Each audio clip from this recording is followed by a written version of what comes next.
যমুনা সেতুর পশ্চিম সংযোগ থেকে রংপুর পর্যন্ত মহাসড়ক 4 লেনে উন্নীত করার কাজ প্রায় শেষ হওয়ায় এবার উত্তরের ঈদযাত্রা স্বস্তির হবে বলে আশা করছেন ঘরমুখো মানুষ। তবে ভোগান্তির কারণ হতে পারে ঢাকা-বগুড়া মহাসড়ক। বিভিন্ন স্থানে নির্মাণ কাজ চলার পাশাপাশি কয়েকটি পয়েন্টে 1 লেন থাকায় দেখা দিতে পারে যানজট। ভোগান্তি দূর করে নিরাপদ ঈদযাত্রা নিশ্চিতে বিভিন্ন উদ্যোগের কথা বলছে হাইওয়ে পুলিশ। ঈদযাত্রায় উত্তরবঙ্গের মানুষের কাছে ভোগান্তির আরেক নাম যমুনা সেতু পশ্চিম সংযোগ মহাসড়ক। 4 লেন হওয়ায় মহাসড়কে যানবাহনের সংখ্যা বেড়েছে কয়েক গুণ। গাড়ির বাড়তি চাপে হাটিকুমরুল মোড় পর্যন্ত ঘন্টার পর ঘন্টা আটকে থাকতে হয় যানজটে। কিন্তু সাসেক 2 প্রকল্পের কাজ প্রায় 80% শেষ হওয়া এই মহাসড়কের চিত্র এবার অনেকটাই বদলে গেছে। গুরুত্বপূর্ণ পয়েন্টে নির্মিত আন্ডারপাস, ওভারপাস ও ফ্লাইওভারগুলো খুলে দেওয়া হয়েছে। সেই সাথে ঈদের আগে খুলে দেওয়া হচ্ছে হাটিকুমরুল ইন্টারচেঞ্জের বগুড়া ও পাবনামুখী 2টি সার্ভিস লেন।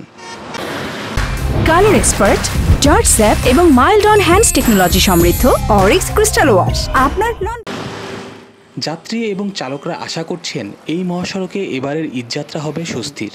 4 লেনের কাজ প্রায় শেষের দিকে, রাস্তা সব খুলে দিয়েছে। এজন্য আশা করতেছি যাত্রীরা আমরা যারা আছি তারা নির্বিঘ্নে আমরা ঘরে ফিরবো। এবার আগের চেয়ে রাস্তা অনেক উন্নত হয়েছে। এবার কি হবে, সে রাস্তা চলাফেরার পর যে হিসাবে যেভাবে রাস্তাটা হয়েছে এবার যানজট নাও হতে পারে। তবে ঢাকা-বগুড়া মহাসড়কের নির্মাণ কাজ এবং কয়েকটি পয়েন্টে 1 লেন থাকায় যানজটের সংখ্যা থেকেই যাচ্ছে। রাস্তা একটু প্রশাসন দেয় যে তাহলে একটু জ্যামটা একটু কম লাগে।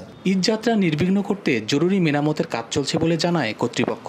যত ধরনের ইন্টারসেকশন পয়েন্ট আছে সবগুলো আমরা ট্রিটমেন্ট করেছি। আমরা আন্ডারপাস, ফ্লাইওভার বা কিছু করে দিয়েছি। তো আশা করা যায় এইবারের ঈদুল ফিতরে জ্যাম লাগার সম্ভাবনা খুবই কম। মহাসড়কে সার্বক্ষণিক তদারকির কথা জানিয়েছে হাইওয়ে পুলিশ। প্রথমত আমরা স্ট্যাটিক বা বিভিন্ন পয়েন্টে পয়েন্টে পুলিশ মোতায়েন করব।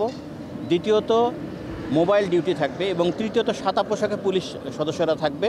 তারা জনগণ এবং নিরাপত্তা নিশ্চিত করার পাশাপাশি গোয়েন্দা তথ্য সংগ্রহ করবে। যমুনা সেতু পশ্চিম মহাসড়ক দিয়ে প্রতিদিন উত্তর ও দক্ষিণবঙ্গের প্রায় 22 জেলার যানবাহন চলাচল করে। খালিদ হৃদয়, ডিবিসি নিউজ, সিরাজগঞ্জ।